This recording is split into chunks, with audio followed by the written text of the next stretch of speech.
it's great to get a real sense of who Nike actually are. I just think that's an absolute disgrace. Play-by-play on Sports Joe and Her, brought to you by AIG, in support of 20 by 20. Hello and welcome to Play-by-Play. I'm Jenny Murphy. This is episode 3. With me on the panel today is Stephanie Roche, a football player, currently plying her trade in Italy, and also Niamh McEvoy, who's here for a third time in a row. Brilliant. Big question, first of all, based in Italy at the moment. I'm going to butcher the name. Florentia? Yeah. Okay. Got it in one. Pineapple on pizza, yay or nay? Yes. 100%. Yes! Oh, we got 3 for 3! Yeah, Okay, brilliant. yeah. This is the best start that we've had to the episode so far, getting right into it. Positive starts. How's Italy going for you? Good, yeah. I'm actually back home now about 2 weeks. The season finished about 2 weeks ago now, I think it is, yeah. So I've finished the season there and I'm kind of just training at the minute to kind of keep myself going until I go again, pretty much. And you've played in like a lot of different leagues. You've played over in the States, France for a little bit, Ireland and the UK as well. Similar to the men's league, do they kind of play very differently? I know the Premiership, it's very physical, kind of football, and then Italy, it seems to be very defensive. Is it the same in the women's game? Slightly, yeah. I think in Italy, I was really surprised because obviously Italian football kind of has a defensive, tactical side to it, like particularly with the men's teams. And obviously I would have grown up watching the likes of AC Milan and Inter and stuff like that. But what surprised me with the Italian league was how open it was. Like it's kind of, every team kind of has a go, and it wasn't really as defensive as I thought it was going to be, which was good for me as a forward. I really enjoyed it. And even just when I first got there, I couldn't play for a couple of months while everything was getting sorted, and watching the games, it was enjoyable and entertaining because every team was going and having a go at the likes of Juventus and Fiorentina, the kind of top teams in the league, which was really, really good for me to see. Like, and playing professional over there, it's not too bad either. Yeah, I mean, obviously I was in Florence, which is a beautiful city, and to be able to kind of spend, I think I was there 8 months in total, like, and play football is something that I suppose isn't too bad, really, is it? Professional playing sports, yeah. It's pretty jealous. And like, so Mackers, we were chatting actually earlier about some of the women's cricket team have gone pro as well. Thoughts on that? Would that be something you'd be interested in, Mackers? Like GAA in particular? Well, I think it's like extremely positive that the cricketers are getting this opportunity. You know, in a sport, say for example yourself with rugby, if you're playing against teams that are professional, obviously it's very important that you have that professional aspect, and just in terms of being able to train the same way other teams are able to train. But sorry, you asking me, do I think GAA should be? Would you like the GAA to go professional? No, I don't think so. GAA is very parochial. It's very different from soccer. You can't, you play for your club team. There's a huge amount of like pride associated with that. Obviously, there's a huge amount of pride for anyone who plays for any club. You can become very invested in who you're playing in. But I don't know. I did a panel discussion before Christmas with Reggie Cargan, and he was speaking about how the AIL were the club leagues when they were kind of becoming into the professional era. The clubs were very concerned about it ruining the club scene. Rugby becoming professional in Ireland, and they were assured that it wouldn't, but it has transpired that it has, and the clubs have really, really suffered. And I would hate that for GAA. I just love GAA the way it is, but it's easy for me to say that because we don't play against teams that are professional. I think there's a gap there. If it was a situation where we were at a disadvantage because we were playing against teams that were professional, obviously I'd be saying absolutely yes, we should. It should be a case that we're professional, but I don't think there's a need for it, and I think that's what's so unique about the GAA and that's what's so great about it. But I completely understand where, say, I would feel that the rugby, your team would. I think you are at a massive disadvantage. I think like we need to go pro, and like similar to a lot of the women's soccer team as well. Like a lot of them are playing abroad, UK, some stateside in France and everything as well, which is like great to see. But similar to what you said, you're competing against professionals, and because rugby is such a physical sport, that does add up, and it's not just, those hours playing will make you a more skillful player, which it will, and those hours playing together will, you can read your teammates better, and you know what you're going to do, but it's also you're bigger and you're faster. When you're playing against bigger, faster women, like, it does take its toll, And case in point, like we're only seeing the start of it now. This is the professional era for women. This is in its early days, but England are now professional, France are semi-professional. New Zealand have got a really good setup as well, and I think Australia seem to be going to, and you can see it in their game. Like it makes such a huge difference. So you're at such a disadvantage, and then it's the same obviously with you. Yeah, I think you mentioned that. Obviously, I think if you're playing against clubs, for me in football, who are at the same level as you in terms of how often they can train, how often they can get their squads together, I think then it's okay. But what you're speaking about is we come together with the Irish team. If we're coming together twice a week and we're going to play against a team who are training 5 days a week, it's a no-brainer really who's going to be at a higher level and who's going to be able to perform a little bit better. So I think it's just a case of kind of eyeing up what's happening elsewhere. And for us as a football team, I think we have to look at the likes of Scotland and England. I think I played in England when they came third in the World Cup, and I seen how big it was because the crowds coming to the WSL games improved immensely because they've seen how good their national team done. And that hasn't come overnight. I mean, the FA in England have put so much into their women's team, and I think they're strong favourites going to the World Cup now, and that's because they've had that investment and kind of that full-time central contracts with all their English players who are based in England. And like Ireland, looking at it from, the women's team have come on and progressed. Like they've had some really good results, like that draw away to the Netherlands. Like that was phenomenal football. Yeah. Germany as well. That was that was still fantastic as a fan to go and watch that. What needs to happen in the Women's National League and for the women's team to bump them up to that next step? Like they haven't qualified for a major European or world tournament. Yeah. What, like in your opinion, what do you think needs to happen to push them on? Like I think you've touched on. I think the national team in particular has definitely improved over the last few years, and I think that's definitely helped with the likes of sponsorships coming in with Aviva and stuff like that, and obviously Colin Bell coming in with the kind of career he's had in club level to be able to bring that to the national team. I think we all knew that it was going to go up a level in terms of professionalism, but I mean obviously the whole stance we took in 2017 was kind of, I suppose, trying to get a push before everything else happened because we felt we needed it, and I think it was the right time to do it.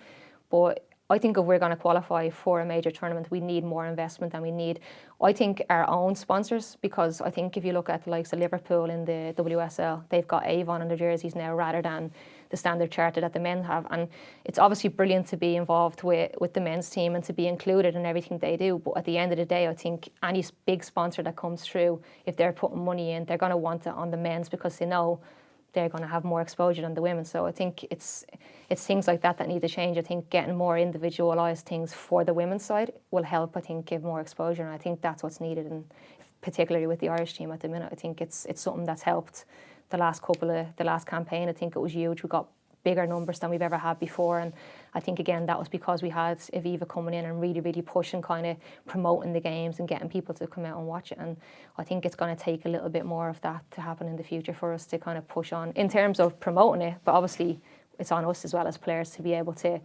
perform at a higher level when we do play as well. And like, obviously, it's a big championship. World Cup is coming up. Yeah. Any favourites? Any ones that you're like you mentioned before, the UK or the England? Yeah. Dark horses? Well, I think obviously England aren't the dark horse now at this stage. They played in the She Believes and they won it, and I think that was a great thing to be able to go and do because the USA have obviously dominated women's football for a long time, obviously won the last World Cup and kind of have just been a really big presence within the game. But I think England have a really, really professional mentality. I know a lot of the girls who play in the team, and I know what they're doing are the right things towards being successful, and obviously Phil Neville in there now obviously has played at a high level in the men's game, so he's able to even just bring that across too. So I think from my point of view, like I've only really said them, but I just think they're a really good team, and they are going to be the force to be in the World Cup. And so the standard is set from them, and then you've got for yourself, for players like, I know we've had Louise Quinn on as well, and Katie McCabe, who just broken Man City's Man City record. I'm pretty happy. Louise. So they've broken, and they're again like having that kind of experience and playing, winning trophies, and then bringing that back into the national team is huge, because it's still a mix of you've got girls playing over abroad, and then a lot of the Irish women's team, a lot of them still play in the WNL here. So like it's kind of mixed. But do you find like bringing that experience back in the national side and kind of are like as a senior player now? Yeah, or, no, I know what you're getting at. I think even more so it's for the players who are still playing in Ireland, especially the young players. It's better for them to look. I mean, if you look at how well Katie and Louise have done, they haven't just won the league and they haven't just qualified for Champions League. They've been a huge part of it, and they've both played almost every game and played really well. So it hasn't even been they're just token players in the squad. I think that's kind of more important for young players to look at and kind of go, look, they're making a career out of this and they're playing at the highest level and they're coming back in and playing really well for Ireland. So I think it's a good thing for the younger players to look at and kind of go, geez, I can do that, like, you know, that kind of way, and I can go and do that. And again, when they come back in with that mentality, and obviously they're two very good players as well, and they bring that back in, it's definitely going to improve the squad. Because if you're going into a squad and you're being trampled on in every session, you're going to come back in the next campaign and make sure that you're ready to compete with that. And if you're not going to play, simple as. And that's kind of obviously only going to be good for the mentality of the squad. And now I know you're a massive United fan, myself included. We're going to have to talk a bit about Liverpool. I know they, firstly, let's talk about they must be pretty disappointed. 97 points they've got, still didn't win. Isn't it? It's hard to take, I imagine, as a fan. I was obviously watching the City game, hoping that City would win the game. I know it's terrible to say, but I'm a United fan. I just have it in my blood. I can't want Liverpool to do well, and it's something that I get a lot of stick for because I have a lot of Liverpool followers, and every time United lose, they're on my case straight away. So I kind of can give a little bit, to be fair, but it was a phenomenal season by the two of them, and I think it's going to be a couple of years now before any club in the Premier League catches up with the two of them. I think maybe Chelsea might come close, but I think the next 2 or 3 seasons is going to be Liverpool and Man City fighting it out. Oh, that's not good. It's hard to say, I know. But so Macker, do you think that this defeat with those tiny margins will help them in the Champions League versus Spurs? I think so. I think Spurs have got a lot of stick as well. I mean, they've been called bottlers how many times now at this stage, but their comeback obviously against Ajax was unbelievable. So I think it's going to be an interesting game. I think before I would have probably said that Ajax would have given Liverpool a better game, but obviously looking at what Spurs have done, their squad is very, very limited at the minute. They haven't obviously made a lot of signings, and a lot of their players have played a lot of minutes. So it's going to be interesting to see whether it's going to be a one game too many for Spurs, but we'll hope that they can do the upset and beat Liverpool. And so Mackers, I'm going to bring this up a little bit. Dublin, before the All-Ireland medals a while ago, they were the team that came so close, and then at the last minute, there were some really tough defeats that you suffered. Yeah. In the long run, obviously you've got some All-Ireland medals in your back pocket. Does that kind of thing stand to you? I suppose from the outside looking in, I just heard you saying bottlers there, you know, and I think that's kind of the rhetoric that happens outside of the team that you're involved in, and it happens a lot in the GAA. In the men's the men's side of things, there's teams that are coined as bottlers or whatever, but nobody outside really knows. I find it very difficult. I'm an emotional person. But when people say words like that, and I'm like, you're not the person in the arena sacrificing so much to, try and win this. But I think I would have got a huge amount of people from the outside looking in would have said, we didn't have the ability to get over the line. But I would have looked at it very differently and said, no, we were on the podium. We didn't win. We were on the podium though at the end of the year, and we didn't come first, but we were still in the mix and we were still putting ourselves in a position to get over the line. So I suppose, absolutely. I know I spoke about this when I was speaking about the golf last week. If you're putting yourself in positions to win, eventually you're going to come good. And I think that's just the situation. Obviously, it's a long time coming now for Liverpool. But I think all they can do is what they've been doing and putting themselves in positions to win. I know. But you can't. That sometimes. Well, I sometimes like that. I think underdog tag is a little bit overused, but I like being in that position. I remember we were going into the 2014 World Cup and we were drawn in. It was called the Group of Death, which is always fairly ominous. And it was the New Zealand. They hadn't been beaten in 16 years. Yeah. The States, who were ranked above us, physical, powerful team, ourselves, and Kazakhstan. It's a tough group, and we were basically, aren't the girls great for getting to a World Cup? and that was it. Not really far at all, Yeah, but and it was really weird because we didn't really. It was only after the World Cup that we found out that this was kind of going on, because at the time we were our own little bubble of we can beat them, and then when we beat them, we can beat them. It's kind of nice to be in that position. You're kind of like, you've nothing to lose, and it's us versus everybody else, and I don't give a fuck what you think. Yeah, absolutely. It's that siege mentality, and I know it sounds ridiculous me saying, but I knew Liverpool were going to do something like that. Siege mentality. Everyone's saying, oh, they're missing their 2 best players. Teams get so much energy from that, and also you don't know how that feeds into the other team. Like they could. You're right. They're going to be complacent, and even if they're not going to be complacent, that's what you're all telling each other. And everybody gets so much energy from that, and really, really believes you can win. And I just think that's huge. Like that siege mentality. I think it has. I'd love to research the psychology behind it, because I think it's amazing. I think it's a huge effect that it has on games. And also it's gas crack, like everybody loves an underdog. Guys, I know you aren't up for Liverpool, but some crack, like made for some viewing, unbelievable. Do you know what I mean? Yeah, I know, and it's like, it was pretty good. We have to admit that. Like, do you guys have in particular a favourite comeback, or a comeback that comes to mind that was like, was? I think mine would have to be the Champions League final in '99 when obviously like it's the main one that comes to it, isn't it? Like was that the trip up for the and Sheringham? Yeah. So that was long way off that at the minute, aren't they? A little bit. A few more years before we're back and rest. Speaking of comebacks, that Cork Dublin final a while ago, as I said, putting ourselves in a position to win. We got to the last day of the year. We were there. Actually, I was like, there was no need for me to bring that up. That was a horrible thing. No, it's fair. It was an epic encounter, and we've a great rivalry there, and it's great for the sport that rivalry exists. Obviously, we were on the wrong end of it that day, but we would have learned a huge amount from it. Something similar would have happened to the men against Donegal. Like, they were ahead, I think, in 2014, and sure, lots of people put all their success since then down to that defeat. So, absolutely, you learn from all these things. So yeah. Sometimes trying to twist that, like, instead of cry, I'm like make a positive out of it. So we have to speak a little bit about the Man United promotion, the women's team. Basically pretty much their first year involved Casey Stoney manning the ship. Yeah.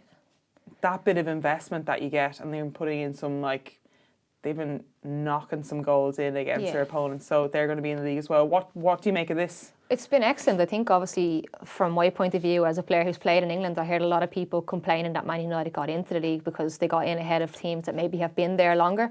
But for me, like, not just because I'm a Man United fan, but Manchester United are one of the biggest clubs in the world, so to not have them involved would be stupid by the FA. On the way, I think to have a club like that involved in women's football is going to be brilliant, even just for people. Long enough, exactly. I know, in terms of the club themselves not putting the club forward, or the team forward, is probably the biggest question mark, I suppose. But I think Casey's done brilliantly. I think even looking at the squad, she's really based it on a young kind of underage English players who are playing with her, and they've done really well. As you say, they scored a phenomenal amount of goals, and they really beat everybody in front of them, including some of the top league teams, the WSL1 teams in the early on FA Cup. So, I mean, they've done really well, and it's only going to be good for the league to have those extra teams in as well next season. It's not too bad. So, we might get a trophy with United. We got one this year if you count the women's team in the league. I'm still supporting the Arsenal ladies, unless Lou pens somewhere else, but I think she's staying put. So, as well as that, we've got World Cup coming up, but Women's Champions League final, Lyon versus Barcelona.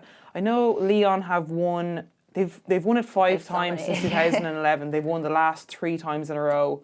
Yeah. Obviously, huge favourites coming into that. They've also had, I think, like 20 record capacities in the French league. Barcelona, something similar, over 60,000 at their game versus Atletico. Yeah. Huge numbers. Like, that's something. This is building to be something huge in women's soccer. Like, playing in front of that crowd.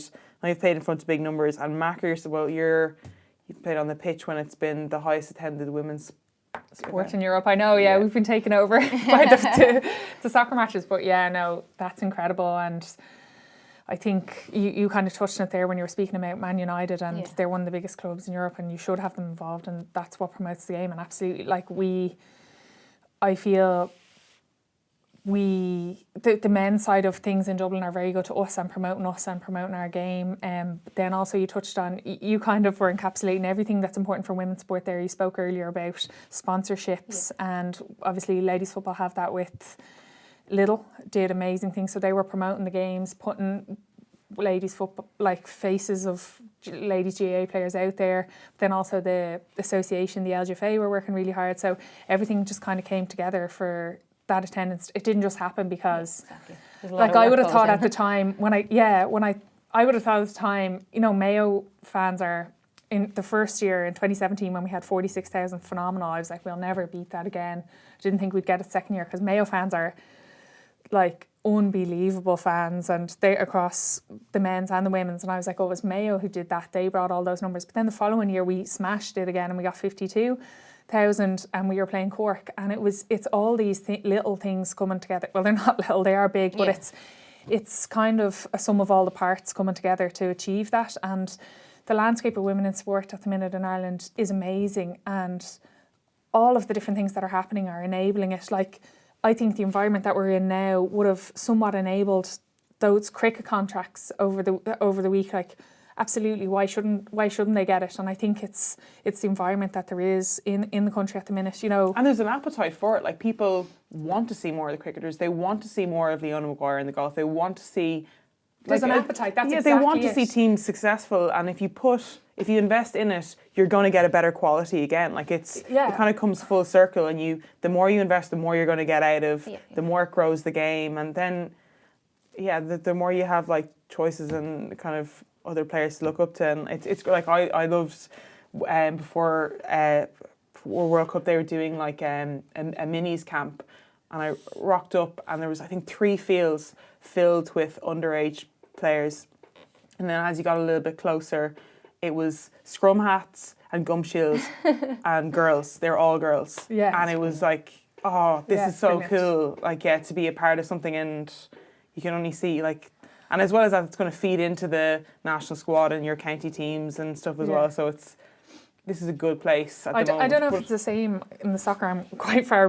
Grew up playing soccer, and then I chose GAA or whatever, but I'd be quite far removed from it now. But I grew up playing soccer with the boys in Malahide, and then at a certain age you're not allowed to play anymore. So I actually went with the GAA because there was a ladies team, and that's the reason I chose my sport. I obviously loved it as well. I have great friends from my club who I was playing with, but I didn't actually have the choice to play soccer. At the I wanted to play with my own town, but I played with the boys' team, and I was really friends with all the boys, and then I felt completely victimised when I wasn't allowed to play anymore, and I was like, I'm going playing a different sport, and I went to play GAA. But even in GAA at that time, there was far less numbers than there is now. Now there's so many girls out playing GAA, like so many teams in my club. We were kind of one of the only girls' teams, and I think it's brilliant what's happening in Ireland at the minute across all sports. I know there wouldn't have been many girls certainly playing rugby. There definitely wasn't playing soccer. I don't know, did you have the same sort of experience growing up? I would have been exactly what you said. I would have been playing in an all-boys team with pretty much all my mates from Shankill. I grew up in Shankill, so it would have been all the lads who I hung around on the street played on my team, and then it came to, I think it was 13, and they were like, oh, you can't play with us anymore. And I was like devastated because you're probably still one of the better, and the lads were like, oh, where's she going?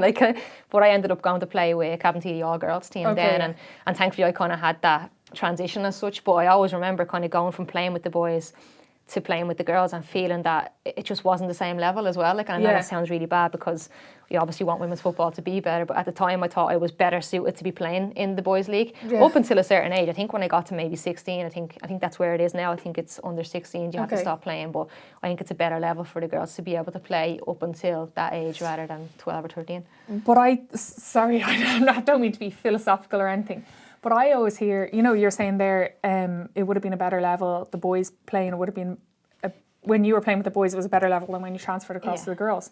But that's because at that time, like, boys do all the childlike extras. They're out on the road playing with footballs all the time. Like, they're not just playing football when they go training. And that's probably what the situation was with girls at that time, where they were only playing football when they were going training, where as boys are pretending to be, when I was growing up, like Robbie Keane out on the road, you know what I mean? Like, they were watching, exactly. They were watching World Cups and all. But now it's a situation where I see little girls out on the road playing, so the standard's going to rise. They are sorry, I know I'm like being very passionate about this, but they're getting to see women. RTE are playing the Ladies World Cup this year. Amazing. They'll see all the matches. They'll see women playing. They'll be out on the road playing footballs. They'll be doing the childlike extra. So the standard will start to rise. Like, it wasn't just because boys were better than girls. Yeah. It was because boys were playing 24/7 with a football out, and girls had other things going on. You know what I mean? But now it's a situation where I'm driving around the estate that I live in, or that my parents live in, and there's girls out there playing all the time. It wasn't just like the random girl like me and you out playing with all the lads. Like, girls actually love, like, it's, the whole dynamic has changed, and long may it continue. It's normalised. Now it's kind of just like, I play football. It's not, like, as in I had to, similar to you guys, I had to play on, like, there's only myself and another girl, Dee, who played on the boys soccer team. And then when you got too old, I had to, like, my parents were so supportive, they drove me up to Dublin to play with Pime. So we played against each other a few times. Oh God, a few battles just to kill me.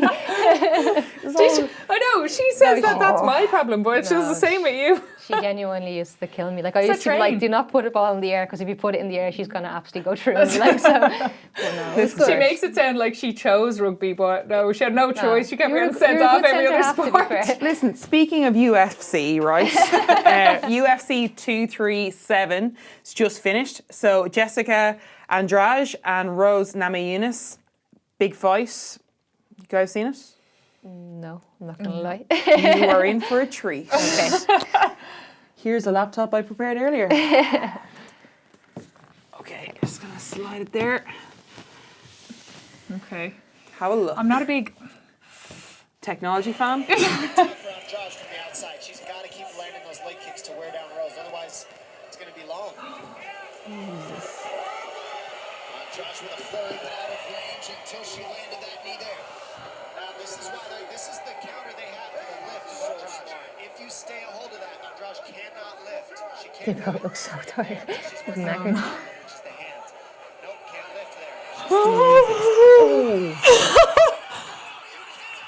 Oh no. My God.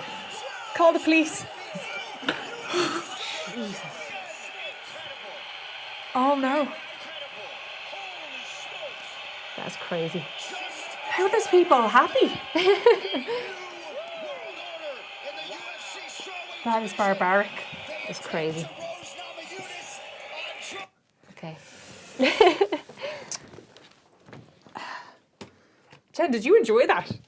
Thought it was solid athletic ability, good technique. Could say like, obviously I wouldn't like it to happen to me, but it's the landing more so, and she landed on her neck. It was Did you ever see $1 Million Baby? Yeah, that bit where she hits the stool. Oh, that's, no, it's just. She's not. Is she okay? Is she alive? yeah, she's alive. It's just UFC. It's tough stuff. Yeah. Oh no. Okay, so if you were a UFC fighter, what would your nickname be? After watching that, I would never go into UFC ever. It's crazy. Grand, you'd be real nimble, Steph.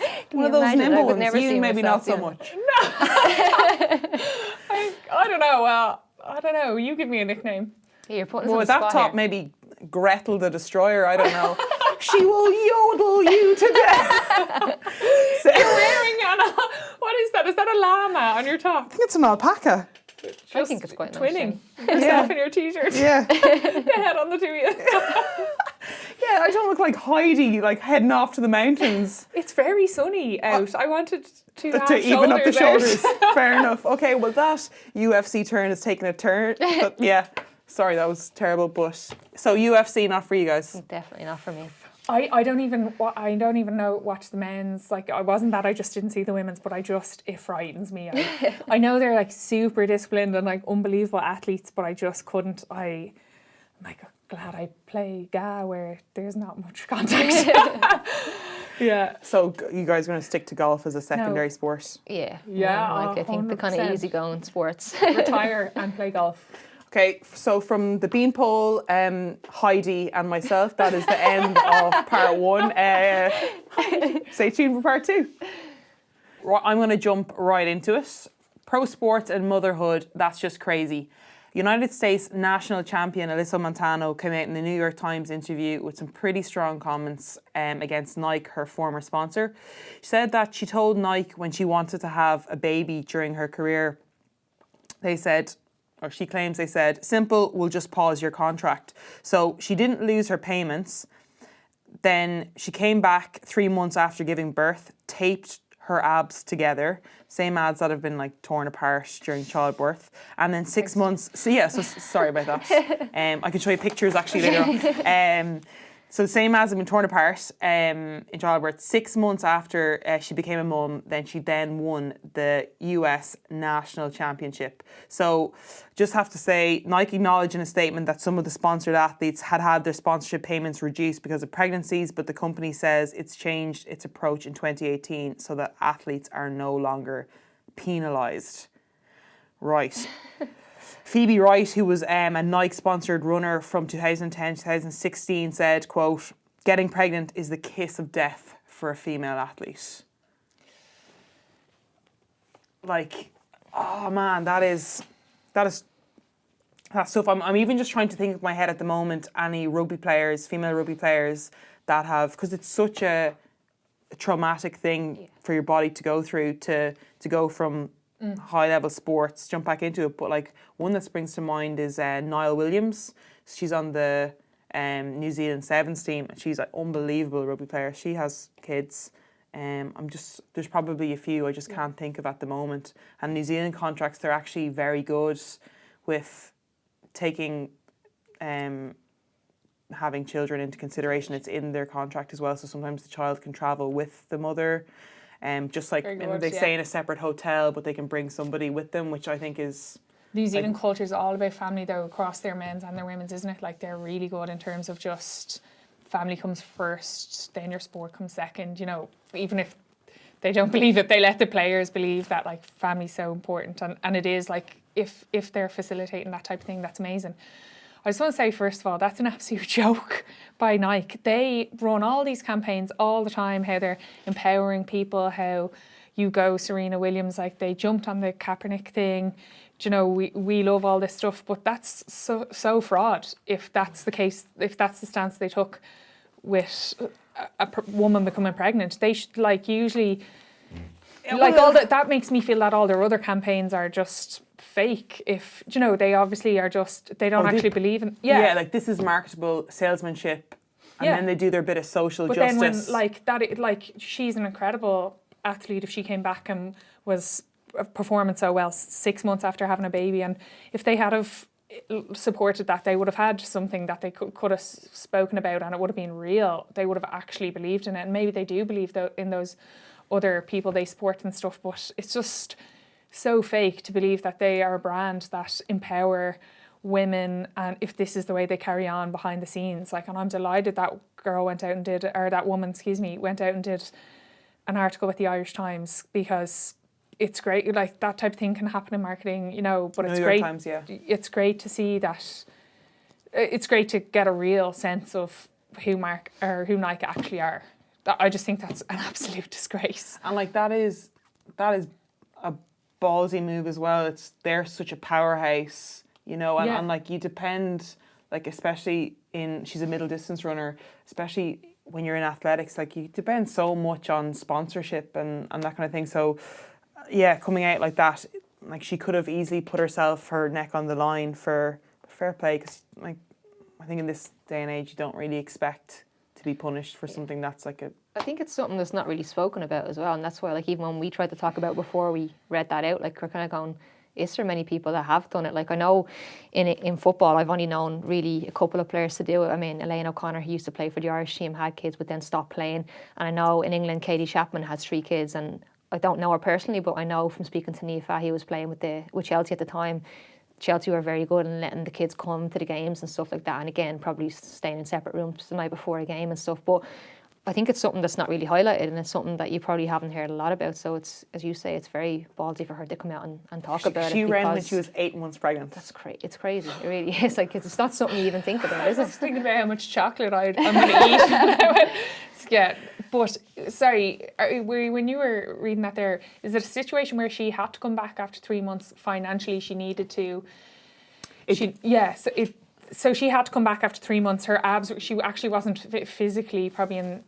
I actually don't know. Like, it could be either, like, stipulated she had to be back, or she was just, like, Yeah, but as you said, in athletics, like they're very reliant on sponsorship and stuff. But that's such a difficult decision. Like, even never mind the fact that physically your abs, your whole body has been through the mill. I don't even want to talk about it. but even leaving your 3-month-old baby at that time to do the training, because the training that comes into it as well takes up so much time as well as everything else, even if you're not after going through everything that she's gone through. I would see this as something that Nike should have jumped on. Yeah. As like, they love to do these marketing campaigns. Why is this something that's any different from, like, it's empowering? Having a baby is amazing. It's the biggest gift in the world. You know what I mean? Why is it any? I was is shocked it marketable? By it. Like, that's what this is me being like, as a well, Nike. She came back and 6 months later won. Unbelievable. But I think that's how can we sell pregnancy? Yeah. Like that, like, I think it's absolutely disgraceful. But again, it's like they pick and choose what they sit in their kind of moral, ethical high chair and we're like, oh, this is something that we can get behind because it will sell things. Yeah. We have a couple of girls who I play with a couple of girls who have kids, and they are phenomenal athletes, and it is I'm not sorry, I actually don't, I would never think like that is something marketable, but like, it is a lovely story. And Amy Connie, she's a phenomenal athlete, and she it's the same age as me. She has a son, Keevan, and she would have sacrificed so much and so much time away from him. She played with us with Dublin for a couple of seasons, and she's a phenomenal athlete, and I think it's an amazing story. I don't understand why it wouldn't be marketable. Not that I was ever even thinking, is it marketable or not, when you were speaking. I just think it's absolutely, my moral compass was like, Nike are disgraceful, and I'm delighted she's out of them and she's gone with Asics, and Asics should jump on board that and say, look how amazing this woman is. She had a 9-month-old baby. Well, I'm not sure, 9-month-old baby, and she was back to winning ways. Like, phenomenal. That's phenomenal. Well, hopefully her speaking about this will kind of change. It shouldn't be stigmatized. No, it's a... Sorry, I'm baffled. Like, sorry. Yeah. Well, we all are. Let's agree that we're all like, that's terrible, you suck. Nike. Yeah. Yeah. No more Nike. Nice. Well, we're never going to get sponsored by Nike, so we're moving swiftly on, right? Chris. You know Chris. Chris Hutton. Chris Hutton. I was like, Chris, just do Jen's job. Yeah, we're the same. No, so sacked, right? You were speaking when we were off air about how good he has done with the team that he has, keeping in the Premiership. Yeah, I think he's been hard done by, really. I think hearing the news today, obviously, just watched him yesterday playing against, obviously, Man City, who are incredible, and they lost the game in the end. They went 1-0 up, but I think he's done really well to keep Brighton in the Premier League. I think it's probably been a bad season overall for a lot of clubs within the Premier League, apart from probably Man City and Liverpool. So I think it's tough on him. I think he probably has done a good job there over the last few years. And if I'm honest, I can't see him being out of a job too long. I'd say he'll get a job quick enough. Yeah, I think so. Yeah. I think that's as well. That can be frustrating as a player when you see like a good coach, and then suddenly get moved aside. Like I know, like, I've been really lucky that I've played with under some fantastic coaches, be it soccer, Gaelic, or rugby, and because you've experienced and played with so many different teams across the globe, is there any coach or any way of coaching in particular that you're like, yeah, that is, for me, that's a good coach, or like part of that is something that...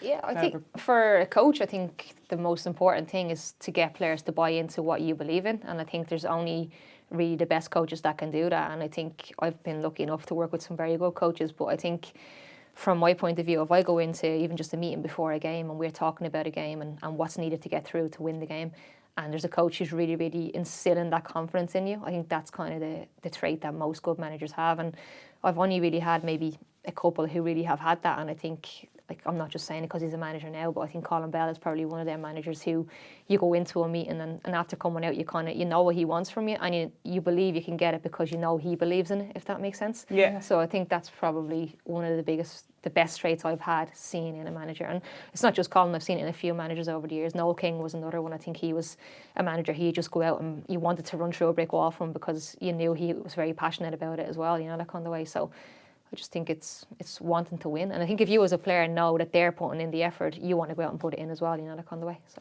yeah, because I think at the moment the Irish women's rugby team, Adam Griggs is involved, and he's a good guy, knows the stuff, has been involved in women's rugby for like a while with the Leinster setup, and he's invested in it. And players want to play for players like that as well. Like I've been lucky, one of my old coaches, Goose, that was Top Gun reference there. He all made us call him Goose. He's another coach that was brilliant as well, and he gave me my first cap. We got a Grand Slam under him, a really good World Cup, and he's now heading off to Scotland so he'll be with them for the Six Nations, which is going to be. It's going to be, he probably relish wearing a kilt. He loves to get his pals out of that. He's unbelievable. Like, yeah, Baltic weather and he's still in shorts. So, yeah, he'll love it up there. But, yeah, again, like those coaches, when you think back at the dressing room and behind, you're like, they do instill a belief. And obviously I'll be forever grateful to him for giving me the opportunity to wear a green jersey. I remember my first start that we ever had was it was in Wales. It was our first game of 2013. It was my first start, and we were coming in at half time, and I think it was either Fiona or Joy, whatever, was trying to open the door to the dressing room, and it wouldn't open, and Goose was getting picked, being like, get into the dressing room, whatever, and one of the girls was like, it's stuck or whatever. So then Goose came over and strutted over and tried the door himself, and it was locked. He got so mad. He was like, who's it, like, open this door or whatever, like, open this door. He thought it was a ploy by the Welsh side, and he was getting picked, and we were then getting picked. We were like, yeah. And we weren't playing the best rugby either, so this was just building and building, and then he just went, nah, and he kicked down the door. Yeah, it was unbelievable. So he kicked down the door, stormed in. We all sat down and we're like, oh, that was intense. And I'm not gonna lie, I can't remember the halftime speech at all. But when we walked out of there, we were like, the adrenaline was pumping. like, I'm actually, even now, I'm just like, that was a good moment. Yeah, we got the win in the end, but I think in the end the door wasn't even locked. It was just there was a kind of a way you had to open it, but like he just broke it anyway. We won't speak about that. We're just like, remember that time Goose kicked the door down? Like, yeah, it's like, do you back to that siege mentality? They're all against us. Yeah, let's go ahead and kill them. Yeah, it worked. So, like, what a ledge. I wish him the very best in Scotland, except for Ireland. To see him go. Yeah. Oh well, like he's done really well with Blackrock, and he's been phenomenal for the women's team over the years. So like having that coach, I think it'll be good for Scotland. He definitely brings a team together, does not take any shit. Yeah. But like, I think you need that bit of a hard edge as well. Yeah. So yeah, it'd be good. I'm looking forward to that battle now with Ireland and Scotland. It's going to be good. What about yourself, Mark? Is there any, like, not even having to name a manager, but just an attribute of a good manager that you're like, or would any of you think of maybe taking that role, going down that way? And is there something that you've experienced that you're like, I'd like to bring that into if I was to coach? Or yeah, I think there's definitely things like no manager's perfect. Do you know what I mean? And I've never been in a situation where I'm on a team and every single person likes the manager. But as you said, if you get someone who you believe, so my current manager, it's like he says, if you do this, this and this, you'll win the game, and this is why. And I think we're in a situation where we all believe him and there's a massive level of trust there. So I absolutely agree. It's just trust and getting your players to believe in what you believe. That really struck with me when you were speaking about that. Yeah. But yeah, no, there's definitely, I would actually, I'd love to get involved. I'd love to get involved when I retire with Dublin at underage. I think more players should do it. I'd love to see some of the great players that I've played with, go back and contribute. I've GA's parochial. I love playing for Dublin. I'd love to contribute after I'm finished playing. So I think as well, though, it's because I was injured and I still kind of wanted to stay involved. And a team near me, Nace, they kind of gave me the opportunity to coach with myself and Adam, and one of the big things that I got from it was, I'm thinking about it now, I think it does make you a better player. Like, I'm really now looking forward to hopefully going back, because you do pick up some stuff. You have to look at things from a different point of view, and you can kind of, you can put yourself in their shoes. And now I'm putting myself in a coach's shoes as well, and being like, thinking back to conversations I've had with coaches, and I'm like, oh, that's why they did that. Yeah. And so...